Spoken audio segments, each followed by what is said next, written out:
Olá, segunda-feira, 5 de maio de 2025, Dentro da Área está no ar neste quinto mês do ano e vamos acompanhar os destaques de hoje.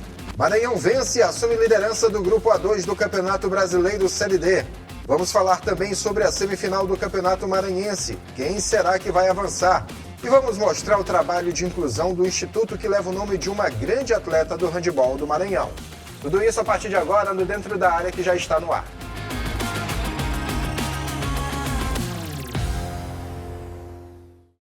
Agora, em definitivo, com as informações no Dentro da Área, mas antes de chamar a primeira reportagem, deixa eu chamar ele, Gregório Dantas. Seja bem-vindo mais uma vez, meu irmão. Tudo bom, João? Tudo tranquilo. E aí, tudo azul, né? Tudo azul, rapaz. Hoje parece que a gente combinou, né? Tu veio de azul aqui, o cenário azul tá bonitão, lindão, né? O cenário que eu já disse, né? Exatamente. Tá tudo legal. Bonito. O final de semana foi todo azul, mas a gente fala sobre isso daqui a pouco, para as pessoas entenderem direitinho a respeito disso. Antes, vamos falar sobre as primeiras reportagens que nós temos aqui. Falar primeiro sobre os 30 anos do jiu-jitsu aqui no estado do Maranhão. Essa modalidade que tem ganhado adeptos cada vez mais dentro do estado.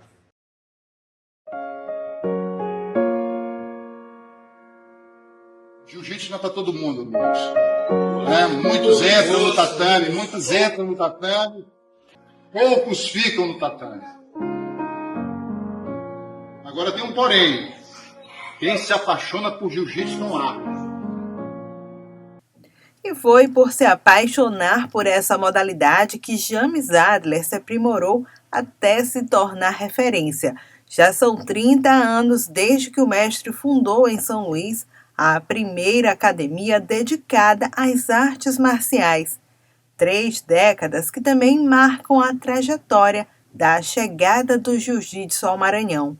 Pioneirismo, mas com o desafio de mudar o velho estigma sobre o esporte. Olha, justamente naquela época, era onde o jiu-jitsu estava mais queimado, assim, muitas matérias do sul, do Rio de Janeiro, principalmente do Rio de Janeiro, tratando de pit boys, né, relacionando esses brigões com o jiu-jitsu. Então, o jiu-jitsu realmente não estava numa boa fase nessa época. E foi muito difícil, foi só paixão mesmo, é só paixão na realidade que faz você continuar com luta, entendeu? James Adler formou atletas que alcançaram reconhecimento nacional e internacional.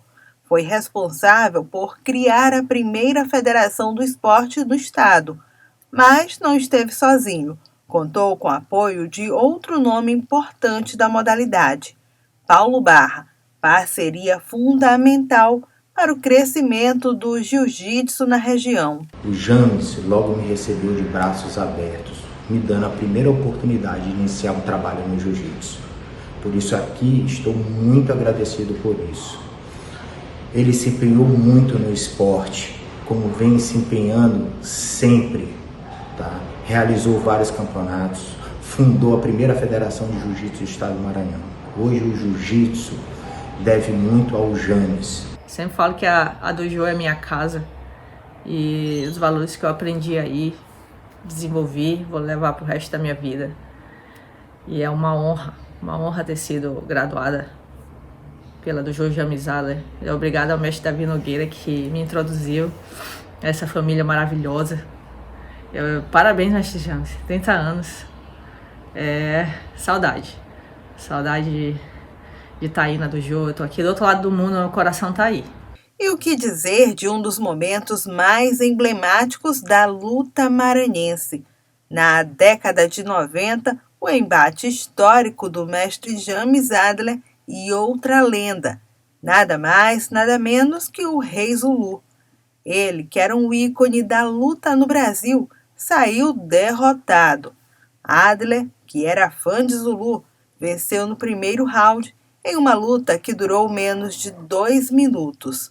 Para mim, um dos maiores lutadores de MMA do Brasil, deu uma referência no Maranhão, todo mundo conhece ele no Brasil inteiro. Tive a oportunidade de lutar com ele, né, 2 vezes. Tive a oportunidade de lutar num grande evento, não com ele, mas nós lutando no evento, né, um evento de 12 mil pessoas no Maracanãzinho, né, eu o vi ser ovacionado por 12 mil pessoas gritando o nome dele. Então, ele é um cara que realmente foi uma honra ter lutado com ele.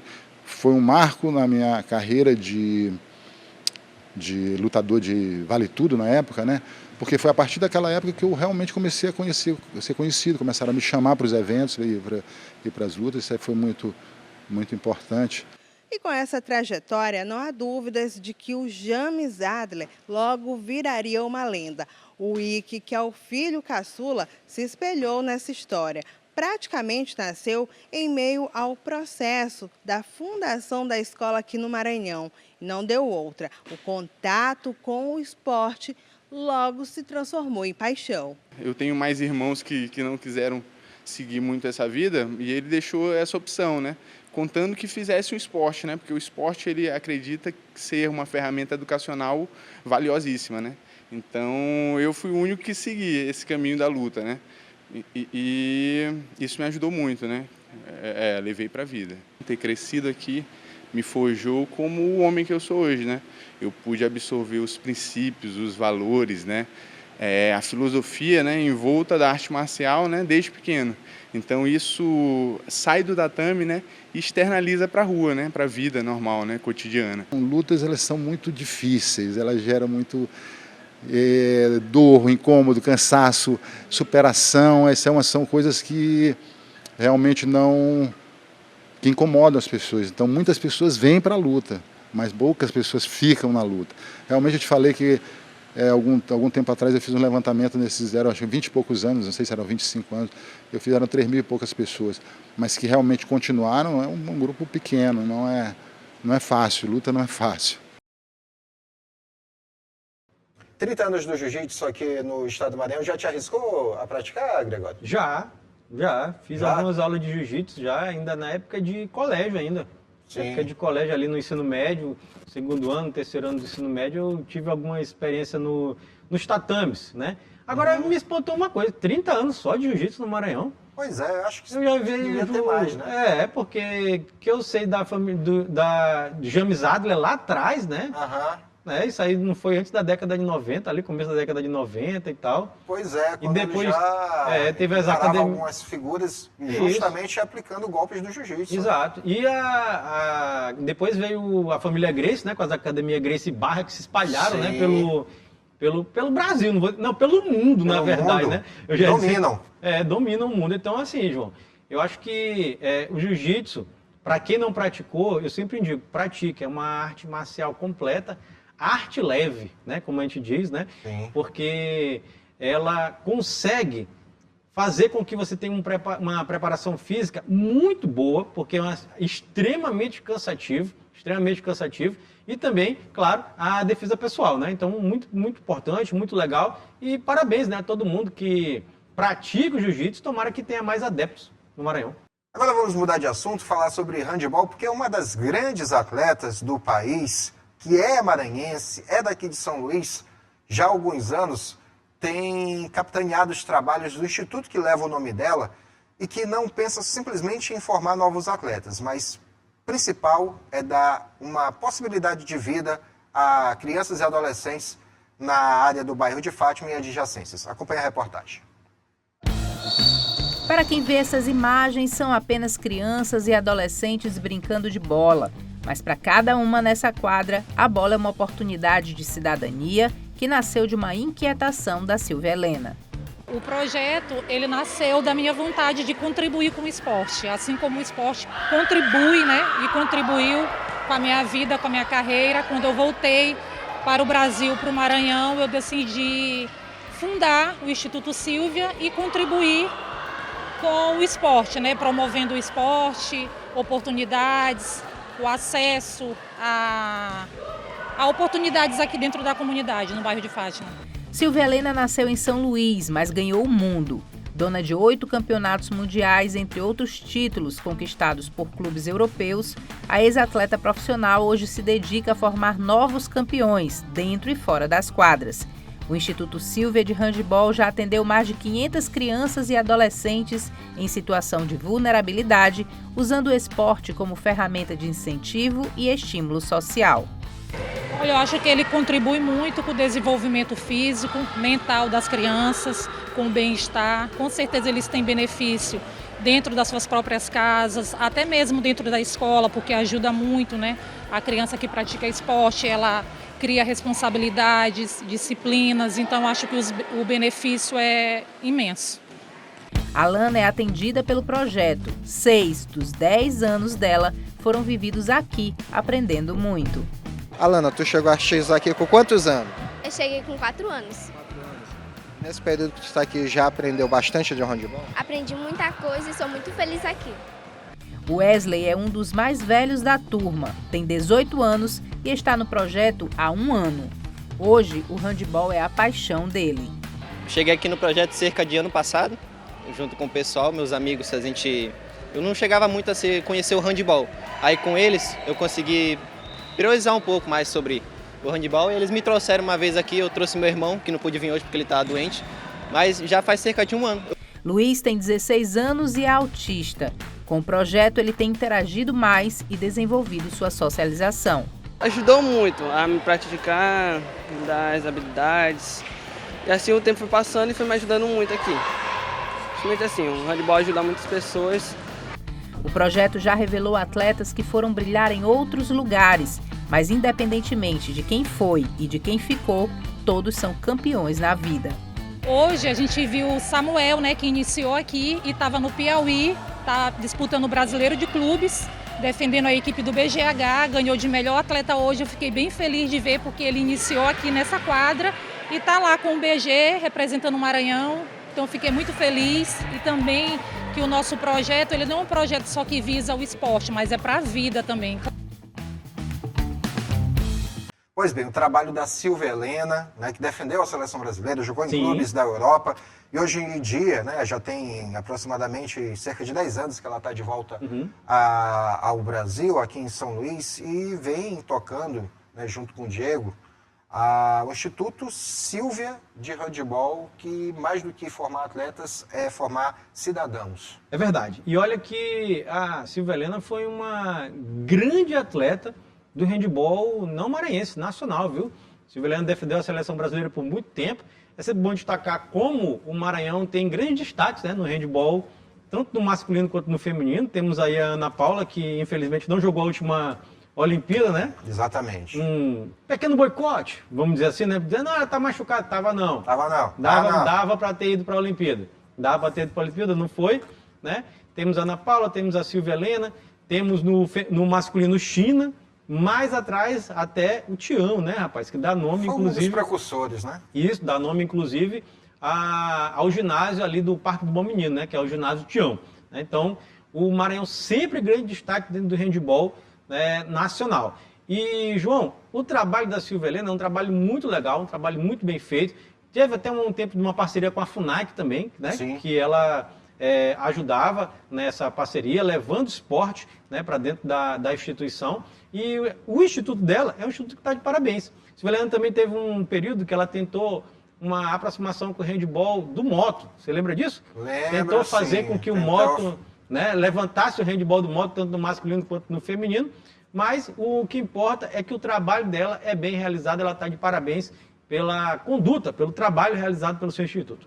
Agora é importante destacar que não basta aquela história, uma andorinha só não faz verão. É importante que todas as pessoas que são amantes, que defendem o handebol, façam a sua parte também para que o handebol do Maranhão volte a ser o que era outrora, né? Um dos principais celeiros de atletas do país. É verdade, o handebol do Maranhão hoje é mais assim, escolar, né? Com o Barbosa de Godoy. Exatamente, BGH. Isso, com o Barbosa de Godoy aí ganhando os principais prêmios, né, regionais, nacionais, né, mas assim, revelação de atleta deu uma paradinha, né, revelação de atleta que eu digo para nível de seleção brasileira. Exatamente. Certo? Falar agora sobre o basquete, Sampaio Basquete, que não jogou neste final de semana, mas se mantém líder da Liga de Basquete Feminino. Tem a melhor campanha por ter mais pontos na competição, Gregório. O Sampaio Basquete continua líder da competição e ele volta à quadra somente agora, sexta-feira, dia 9, enfrentando o ADRM Maringá aqui no Ginásio Castelino. É verdade, o Sampaio Basquete está muito bem, obrigado, né? A gente sempre destaca isso. O Sampaio, que é atual tricampeão brasileiro, tricampeão da Liga de Basquete Feminino, está em busca desse tetra já há algumas temporadas, né? Na temporada passada, na retrasada, foi vice-campeão da equipe do César Araraquara, que foi campeã. E é bom destacar que o Sampaio está com um aproveitamento de 90% dentro dessa Liga de Basquete Feminino, 10 jogos disputados, 9 vitórias, o SESI também. Então eles estão empatados ali no número de pontos, como o João falou, apenas em questão de cestas convertidas, o Sampaio está à frente do SESI Araraquara. Então tem um adversário pesado. Outro adversário pesado também é o Corinthians, né, que foi inclusive a única equipe que ganhou o Sampaio, e olha que ganhou aqui em São Luís uma derrota pesada, né? Então o Sampaio está em preparação para essa segunda etapa, segunda parte da competição, que é a etapa de retorno, né? E o Sampaio vai contar com alguns reforços importantes de jogadoras que vêm do basquetebol europeu, né? Está acabando ali a temporada europeia do basquetebol, eles vêm para o Sampaio para reforçar o Sampaio e aí em busca desse tetracampeonato nacional. E o principal reforço deve sair futuramente do DM, que é a Sassá, né? Que está entregue ao departamento médico e em breve deve voltar. Isso. Olha, vamos para a nossa primeira parada aqui no Dentro da Área e na volta a gente vai falar sobre o Campeonato Brasileiro Série D. Um instante só.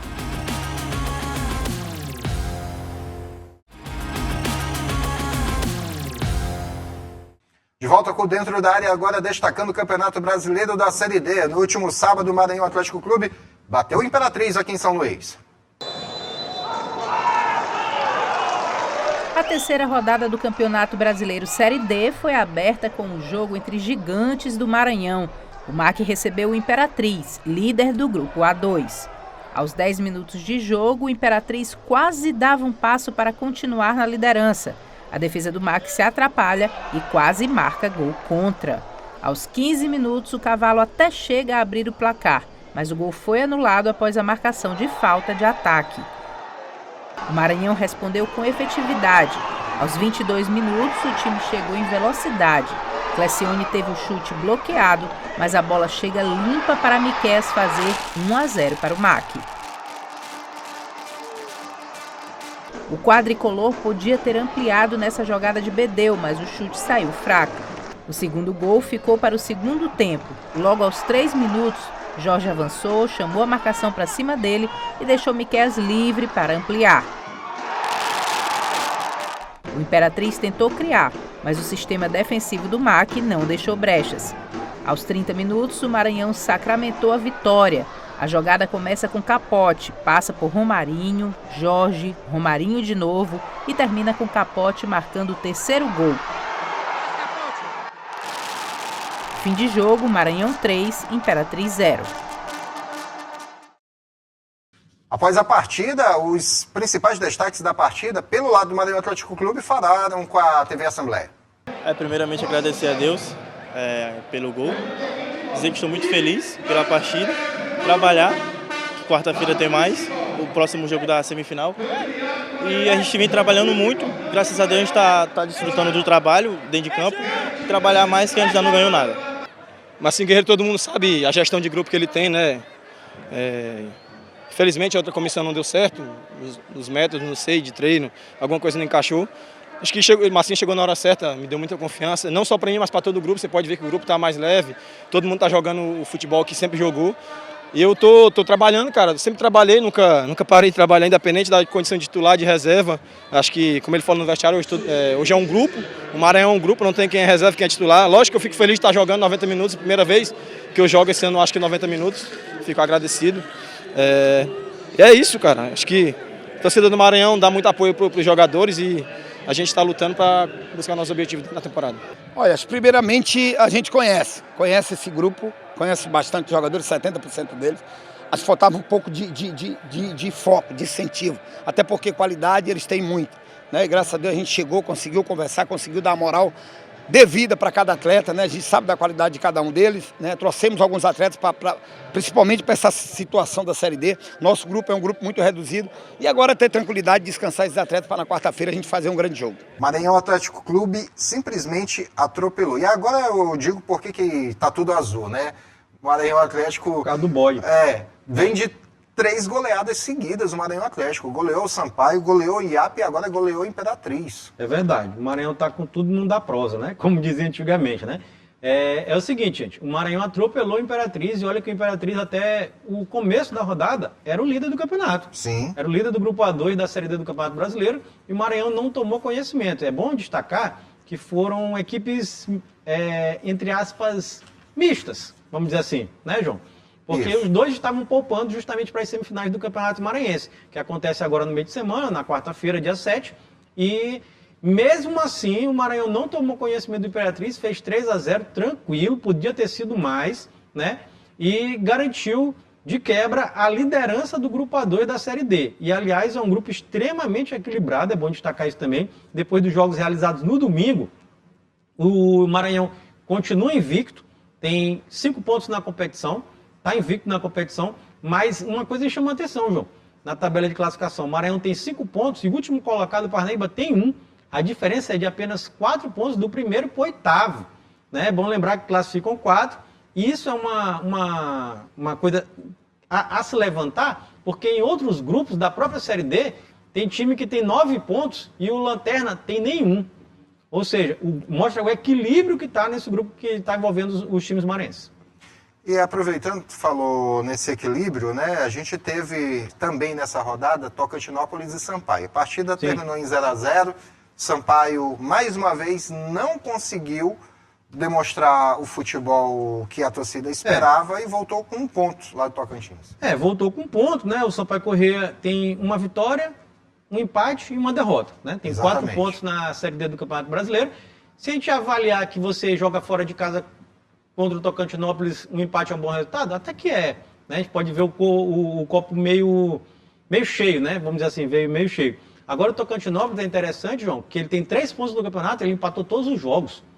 Não é isso? 3 empates do Tocantinópolis. 3 empates, empatou todos os jogos. Então, assim, é uma equipe que provavelmente vai ter muita dificuldade em termos de classificação, porque se for critério de desempate, não consegue em número de vitórias a classificação dentro do G4. Então, pode ser que o Sampaio ganhe 1 ponto, alguns podem ver que o Sampaio perdeu. Mas, de fato mesmo, é que o Sampaio joga mal. Joga mal, tirando esse bom resultado que teve contra o Imperatriz fora de casa no Campeonato Maranhense, né, na semifinal, mas o Sampaio tem jogado mal corriqueiramente. Isso é preocupante.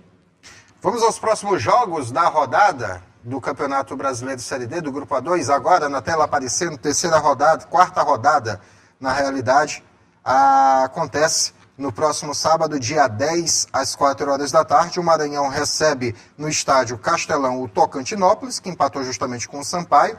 No mesmo horário, tem Altos do Piauí e Maracanã no estádio Albertão, no Piauí. Às 5 horas da tarde, Iguatu recebe o Parnaíba no estádio Morenão. E na cidade de Imperatriz, no estádio Frei Epifânio da Badia, Imperatriz e Sampaio Corrêa se enfrentam por lá, Gregório. Nesse grupo, que conforme tu já adiantaste, nós temos o Maranhão líder com 5 pontos. Altos também tem 5 pontos, assim como o Maracanã. O Maranhão está à frente justamente por conta dessa goleada que imprimiu no Imperatriz. O saldo de gols do Maranhão é melhor, que a campanha das 3 equipes é igual, 1 vitória, 2 empates. E aí em quarto aparece o Sampaio Corrêa também com 4 pontos, mas com aquele retrospecto que tu falaste. 1 vitória, 1 empate, 1 derrota. É assim, João, é preocupante, né, em termos de classificação a situação do Sampaio, mas nesse momento a gente vê o Imperatriz fora do G4. Né? Exatamente. E olha que era a equipe que era o líder, né? Era o líder da competição até então do grupo, e aí agora, por uma derrota pesada, por 3 gols de diferença, sai até do G4, para ver o quanto é equilibrado. Mas, João, a gente vê assim, essa rodada do final de semana vai depender muito também do que vai acontecer na semifinal do Campeonato Maranhense, que a gente vai falar já. Sim. Né? Porque nós teremos um Sampaio e Imperatriz pelo Campeonato Maranhense, não é isso? Exatamente. E depois um Sampaio Imperatriz pelo Campeonato Brasileiro. Campeonato Brasileiro, só que na verdade é Imperatriz e Sampaio, né? Exatamente. Lá, pelo Campeonato Brasileiro. Então, depende muito do que vai acontecer nesse meio de semana. Né? Claro que o Sampaio larga em vantagem por conta do resultado fora de casa, dentro do Campeonato Maranhense, mas o Campeonato Brasileiro depende muito disso aí. Momento da nossa última parada aqui no Dentro da Área, já nós voltamos, destacando os jogos de ida que aconteceram pelo Campeonato Maranhense e falar um pouco também sobre os jogos de volta que acontecem nesta quarta-feira. Um instante só.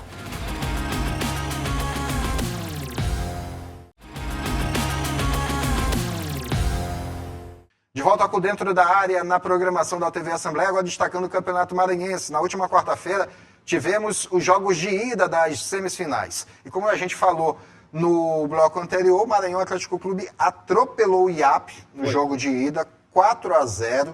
impiedosos, né? O Maranhão Atlético foi impiedoso com o IAP, aplicou 4-0, e que por conta disso, muita gente já tem dito que o Maranhão está com um pé e meio na final do campeonato, garantindo o calendário em 2026, e também por conta disso o Maranhão se deu ao luxo de jogar com boa parte dos titulares, pensando até em poupá-los nesse jogo contra o IAP. É o seguinte, né, João? Em termos de classificação para a final do Campeonato Maranhense, eu acho que o Maranhão está praticamente classificado. Né? É praticamente impossível. Claro que no futebol acontece coisas... Tudo pode acontecer, o IAP pode reverter. Coisas inimagináveis, né? A gente já viu acontecer de tudo. O futebol tem o imponderável, né? Tem o sobrenatural de Almeida que atua dentro de campo e pode fazer com que as coisas mudem. Mas tudo leva a crer que o Maranhão está classificado. Né? Então eu acho que nessa parte da semifinal, o Maranhão leva muita vantagem. E essa vantagem foi conquistada dentro de campo, claro. 4-0, 4 gols de diferença, é uma vantagem enorme, né? Do outro lado, João, no confronto entre Sampaio e Imperatriz, que vai ser aqui, o Sampaio leva vantagem. Claro, o Sampaio ganhou do Imperatriz fora de casa, meus amigos. Não é fácil ganhar do Imperatriz lá. E o Sampaio conseguiu ganhar do Imperatriz lá e vem para São Luís enfrentar a equipe do Imperatriz, que vem machucada, né? Porque perdeu do Sampaio, perdeu do Maranhão. Dentro de casa, com um recorde de público praticamente no estádio Frei Epifânio. Aí perde do Maranhão de 3-0, aí vai encarar o Sampaio aqui. Então, assim, o MAC, para mim, é muito favorito diante da equipe do IAP. Muito favorito. E o Sampaio é apenas favorito diante da equipe do Imperatriz para a classificação para chegar à final. Bom lembrar que quem passa para a final garante as vagas nas competições nacionais. Então, isso é muito importante para as equipes maranhenses. Leia-se Copa do Brasil, Campeonato Brasileiro Série D, se nenhum dos 3 que estão lá subir para a Série C, porque se subir, automaticamente abre uma vaga para um outro representante, né, que ficar de fora dessa final. E também Copa do Nordeste. O campeão vai direto, né, para a Copa do Nordeste. O campeão vai direto e o vice vai para a pré-Copa do Nordeste. Isso. Só para a gente fechar, cravaria os finalistas? Sampaio e Maranhão. Cravaria o campeão? Não. Mais pra frente. Não cravaria o campeão, mas o Maranhão é favorito. Certo. Dentro do Sampaio. Então, dessa forma, a gente fecha. Bora, Dentro da área de hoje. Fechou. Fechou. E você pode rever esta edição do Dentro da Área na nossa programação também nesta terça-feira, às 7h30 da manhã e também às 2h da tarde. Além de conferir no nosso canal no YouTube, TV Assembleia Maranhão. Siga também as nossas redes sociais e acompanhe também a nossa programação pelo site da Assembleia Legislativa, www.al.ma.leg.br/TV. Tem um número da produção, né, Gregório? Tem, que é o 3269-3028. É isso aí. Pode mandar sua sugestão de pauta, que aqui a gente vai resolvendo as coisas. Obrigado pela sua companhia. Segunda-feira que vem tem mais Dentro da Área. Até lá. Valeu, Greg. Valeu, João. Até mais, gente. Tchau.